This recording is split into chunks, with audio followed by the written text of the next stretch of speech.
여러분 안녕하세요. 방구석 리뷰룸의 시간입니다. iOS 15.1 그리고 아이패드 OS 15.2 새로운 버전이 따끈따끈하게 나왔죠. 먼저 첫 번째로 핵심적인 내용은 쉐어 플레이가 추가됐죠. 페이스타임을 하면서 그 시간을 공유하고 재밌는 거 같이 하자, 같이 음악도 듣고 영상도 보고 게임도 하고 요런 컨셉인데요. 방구석 어나더 페이스타임 걸어줘. 투 방구석 어나더 페이스타임 전화 거는 중. 다른 계정 넣어놓은 6S에서 지금 하고 있는데요. 요렇게 지금 음악 같은 거 재생하게 되면은 위쪽에 알림이 뜨게 되죠. 상태바가 여기도 나오게 되면서 음악이 같이 흐르게 되는 거죠. 서로 같은 시점에 음악을 이렇게 들을 수 있는 겁니다. 눌러보면은 요 음악을 지금 같이 듣고 있는 거고, 추가로 같이 듣고 싶은 사람 있으면 링크 공유해서 추가하면 같이 즐길 수가 있는 거고요. 물론 켜놓고 나가서 페이스타임도 띄워놓고 지금 노래도 나오고 있거든요. 지금 쉐어 플레이로 노래도 나오고 있고, 이렇게 줄여놓거나 인터넷 보고 하는 이런 것도 가능합니다. 물론 그거 말고 내가 이거 듣자, 원샷 투샷 듣자 이렇게 하게 되면은 여기서도 이렇게 적용이 되게 되는 겁니다. 그러니까 같은 컨텐츠를 즐길 수가 있는 거고, 사비 부분 듣고 싶어 해서 이렇게 사비로 예를 들어서 이동을 한다, 여기도 이렇게 시점을 이동해 주는 겁니다. 그러니까 같이 춤추고 싶다 그럴 때 그 부분으로 이동시키면 제어기가 같이 간다는 거. 되게 조용하게 정적이 흐르는 게 싫을 수도 있는데 같이 BGM을 듣는 이런 효과도 낼 수 있어서 굉장히 재밌고요. 이렇게 막 노래가 나오다가도 제가 말하면 자동으로 그게 볼륨을 다운 시켜주는 그런 더킹 기능이라고 하죠. 그런 기능도 들어있어서 음악이랑 말이 섞이지 않게 이렇게 할 수도 있습니다. 그리고 곧 런칭될 애플 TV 플러스도 같이 지원을 하기 때문에 애플 TV 앱 켜갖고 보고 싶은 영상 같은 거 같이 재생해서 그걸 같이 보게 할 수도 있어요. 재밌는 영화 같이 보자, 그룹 영화 보기, 요런 것도 할 수가 있습니다. 물론 이 기능은 애플 TV에도 이렇게 내장되어 있기 때문에 요거 참여를 해서 영상을 이렇게 TV에 틀어놓고 함께 한다거나 그런 기능도 가능합니다. 정발되면 사용할 수 있기 때문에 그때 자세하게 다뤄드리도록 하겠고요. M1 아이패드 요런 기종 여러가지 작업을 해도 굉장히 안정적으로 할 수 있어서 재밌었는데, 어쨌거나 이런 부분을 하려면은 애플 뮤직이라든지 애플 TV 플러스를 서로 가입하고 있어야 됩니다. 아무래도 요번에 애플 원이 나오기 때문에 가족으로 묶여있는 경우에 특히 연인이라든지 친한 친구들끼리 그런 그룹에서 쓰면 유용하게 쓸 것 같고요. 이제 서드파티 앱들도 이 기능을 추가하고 있는데, 피아노 위드 프렌즈라는 앱이 있는데 이게 재밌습니다. 이것도 쉐어 플레이를 인식하게 되죠. 그래서 친구도 그 앱이 있다 그러면은 이 앱을 열어줄 수가 있어요. 같이 피아노를 치고 놀 수가 있습니다. 특히나 이게 재밌는 게 미디를 지원하기 때문에 단순히 놀이를 떠나서 곡 작업을 하게 하는 것도 가능할 것 같아요. 그냥 상대방이 쳐주면 나한테도 그게 들어오거든요. 이 정도 지연입니다.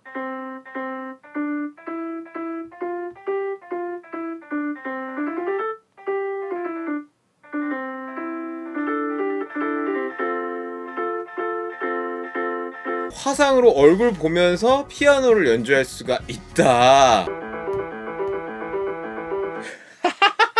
와, 넥스트 레벨로 약간 간 듯한 정말 쉐어 플레이를 앱들이 어떻게 쓰냐에 따라서 정말 재밌는 앱들이 많이 나올 것 같습니다. 화면 공유가 되기 때문에 이걸로 화면 공유시키면 아이패드에서 틀은 유튜브죠? 같이 이렇게 유튜브를 보는 게 좋아요. 같이 유튜브 사운드 나옵니다. 이렇게 본인이 취향에 맞춰서 선택할 수 있습니다. 활용 범위가 넓기 때문에 꼭꼭 한번 써보시길 추천드리고요. 여기 쉐어 플레이 옵션이 이렇게 페이스타임 설정 안에 있거든요. 여기 가시면 이렇게 쉐어 플레이 자체를 끄거나 특정 앱에만 켜거나 선택해 줄 수도 있습니다. 아이폰 13 프로 시리즈에 적용된 프로레스 비디오 촬영 기능이 추가가 됐죠. 정말 매니악한 기능이고 정말 프로지향의 기능입니다. 일단 용량이 압박이 어마어마하거든요. 설정에 카메라 가시면 이제 포맷 안에 이렇게 프로레스 제어기를 활성화시킬 수가 있는 거고, 요걸 이렇게 딱 하게 되면 이제 영상을 찍을 때 이렇게 상단부에 프로레스 마크가 꺼져 있고 킬 수가 있는 거죠. 원래 아이폰이 낼 수 있는 최대치의 화질을 뽑아낼 수가 있는 건데 4K 30프레임 상태인데 지금 최대 시간이 8분밖에 못 찍는다고. 그래서 여유 리소스를 확보해 줄까? 정말 사상 초유의 그런 기능인데 12초를 찍었는데요 1.16기가가 나왔습니다. 어마어마하죠. 사실상 1테라 옵션 구입한 사람들, 그런 사람들이 특수한 목적으로 쓰는 거나, 사실 아이패드 프로에서도 프로레즈의 기존의 소스들까지 편집할 수 있는 호환성을 갖고 간다는 그런 기반의 의미가 또 크기 때문에 그런 쪽에 의미가 있다고 보는 게 맞을 것 같고요.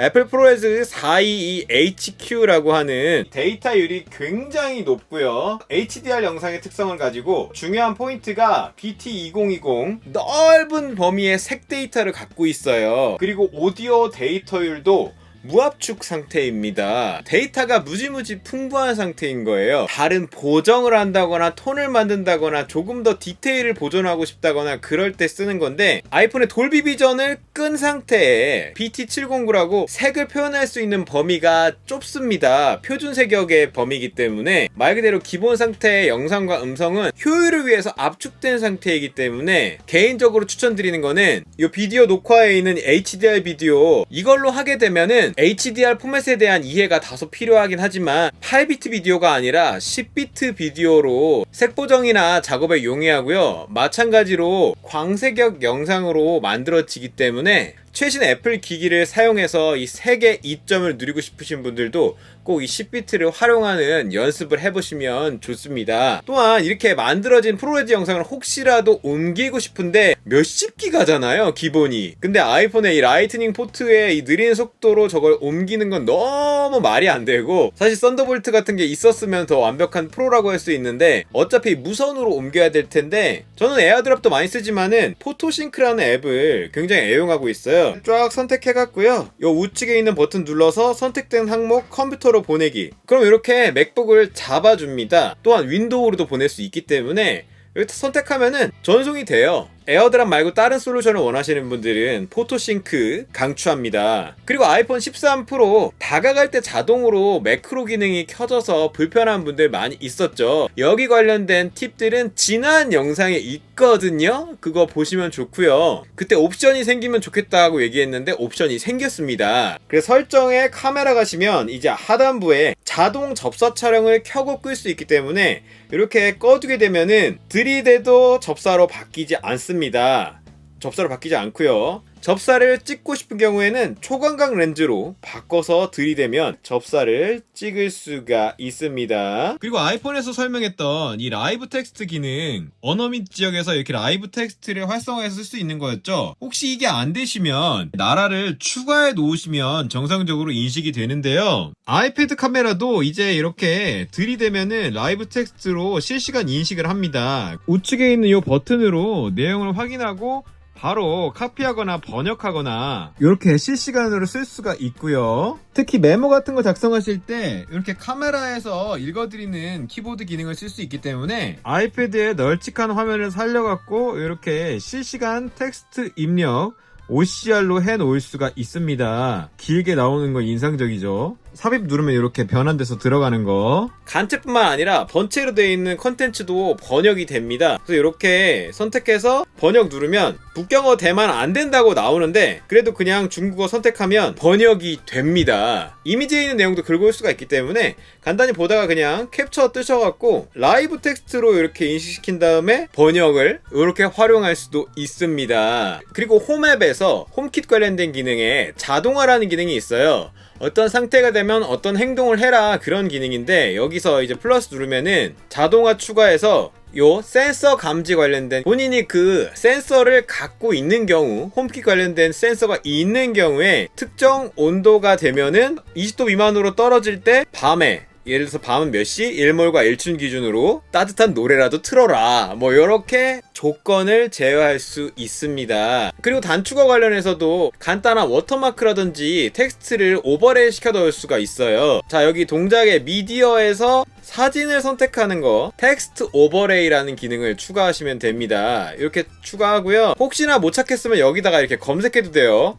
오버레이 이렇게 치면 나오니까 그렇게 추가하셔도 되고요. 이렇게 오버레이를 시킨 다음에 사진 앨범에 저장해라 이렇게 하게 되면은 텍스트 쉬운 걸 저장해주는 간단한 명령어가 될 텐데 포토 텍스트라고 이름을 해줄게요. 사진의 중앙에 오버레이가 아니라 저는 그러면 오른쪽 하단에 무슨 텍스트를 현재 날짜를 이렇게 오버레이 시켜라 이렇게 해놨죠. 꺽쇠를 누르면 20 정도로 하고 배달의 민족 을지로체로 이렇게 해갖고 워터마크를 박아주게 되는 거죠. 자, 그래서 완료했습니다. 그럼 이제 포토 텍스트가 생성이 됐는데 이제 이걸 실행하면은 제가 원하는 사진을 딱 선택을 하면 요렇게 됐습니다. 그 사진첩 가보면 요렇게 지금 제가 선택한 대로 구석에 오늘 날짜가 이렇게 박혔죠. 요 오프셋이라는 항목을 조절하시면은 조금 더 위에 뜨게 한다든지 그런 것도 가능하고요. 나는 파일 이름도 같이 새겨졌으면 좋겠는데 하시는 분들 이름 가져오기라는 명령을 이용해서 요거를 이름 가져오기를 여기다가 놓을게요. 사진을 선택한 다음에 그 사진의 이름을 가져오게 했고요. 하나 더 추가해서 요 텍스트 오버레이를 요 밑에다가 깔아 놓을게요. 왼쪽 상단에 사진의 이름을, 요 이름이 위에서 가져온 데이터가 있기 때문에 요 텍스트에서 아래 보면은 이렇게 이름이라고 뜹니다. 또는 변수 선택을 눌러서 이 사진 이름을 가져온 다음에 요 생성된 이 이름이라고 찍어줘도 돼요. 그럼 이 이미지에 이제 파일 이름을 오버레이 시켜줄 거고요. 이렇게 변경을 한 다음에는 마지막에 변수를 한번 혹시 모르니까 지웠다가 다시 마지막 최종 걸로 바꿀게요. 눌러서 매직 변수 선택 눌러서 요 다 처리가 된 마지막 텍스트가 포함된 이미지 요거 이렇게 딱 클릭해 주면은 이제 두 가지 작업을 한 다음에 저장해 줄 거예요. 해볼게요. 완료해서 포토 텍스트 수정된 버전 눌러서 CD 사진을 선택해 볼게요. 그러면 요렇게 저장이 됐죠. 상단에는 파일 이름이 떴고 하단에는 지금 시간이 이렇게 박히게 되는 속성을 이용한 워터마크 생성을 간단하게 할 수가 있습니다. 간단하지 않다고요? 코딩을 조금만 공부하시면 금방 할 수 있습니다. 이외에도 여러가지 버그픽스도 포함하고 있기 때문에 업데이트해서 사용해보시기를 추천드리고요. 맥OS 몬터레이 관련된 내용도 올려드릴 예정이니까 기대해주시기를 바랍니다. 안녕!